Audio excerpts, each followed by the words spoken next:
Coming up next on YCU News, is it in the cards for a casino in New Hampshire? Find out what steps the City of Claremont is taking to promote responsible business growth.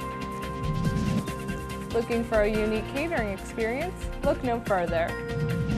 Stay tuned, it's time for YCU, your local view.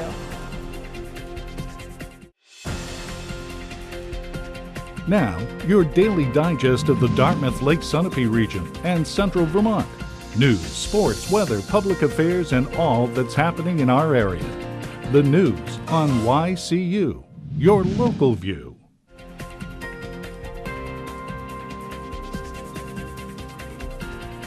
Good evening, and thank you for joining us for this Wednesday edition of YCU News. I'm Ashley Perkins. The prospect of a casino in New Hampshire remains alive.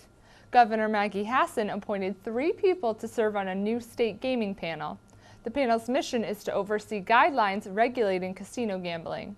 To quote Hassan, "As our state stands to lose an estimated $75 million per year to Massachusetts casinos, moving forward with New Hampshire's own plan for one highly regulated destination casino will help create jobs, boost our economy, and generate revenue to invest in critical priorities." Hassan is confident that State Representative Richard Ames of Jaffrey, Londonderry Police Chief Sergeant Patrick Chittim, and Manchester Attorney Kathleen Sullivan will bring needed oversight to regulate a casino. Soon, you may be able to get there from here. Buses will go between Rutland and other cities, including Burlington and White River Junction, plus Albany, New York. Greyhound bus service, which covered these routes, hasn't done so since 2008. Said Vermont Agency of Transportation Public Transit Administrator Barbara Donovan this morning, "There will be 1 or 2 runs a day, and as we build ridership, then we'll look into increasing the frequency. October 1st may be the day the service starts. We have a lot of interest out there. We think there's a real market out there. We want to connect Burlington with the rest of the world." Donovan spoke to Vermont Public Radio this morning. "Not everyone has a car," she says, "and some people choose not to drive for personal reasons." Sidewalks are coming to a Vermont neighborhood. After much planning, work will begin to make an area between Sykes Mountain Avenue and Connecticut River Road neighborhood a pedestrian-friendly and safer place for everyone. The Valley News reports the grant-funded work will improve walkers and cyclists' access to downtown White River Junction and the Upper Valley Aquatic Center. Claremont residents and city business owners are invited to a public forum tomorrow night to discuss planning and development. The Business Corridor project is set to begin from 6:30 to 8:30 Thursday. The 2-hour meeting will be held in the new community center. The Claremont Savings Bank Community Center is located at the intersections of Broad and South Streets, across from the Claremont Middle School. The Business Corridor project is the next step in making Claremont a better place to live, while encouraging responsible business growth, says City Planning and Development Director Nancy Merrill. Fixing traffic congestion, especially on Washington Street, is one focus of the ongoing zoning review. Members of the Planning and Zoning Boards and city leaders are examining making it safer to get in and out of many shops that line both sides of the heavily trafficated street. Many residents who live near the business zoning districts have difficulty getting into their homes or apartments due to traffic flow. To learn more about the Business Corridor project, call Merrill at 603-504-0340. The director of the Lebanon, New Hampshire Chamber of Commerce says the city's hike in fees it charges for developers to build could hurt business growth.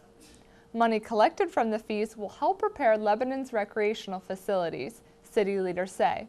Director Paul Boucher says the fees will be an extra burden to developers who want to bring businesses into Lebanon. City planner David Brooks agrees with Planning Board member Joe Murrow that the fees won't be a hindrance because they are based on the size of the project, according to the Valley News.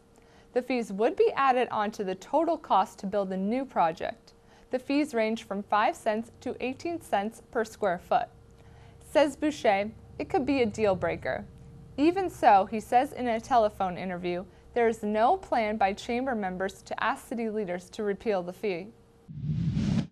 A 19-year-old upstate New York man told Vermont police that he fell asleep while driving and woke up just before crashing into a car parked on the side of Arlington, Vermont Road. The accident happened at 6:30 a.m. today.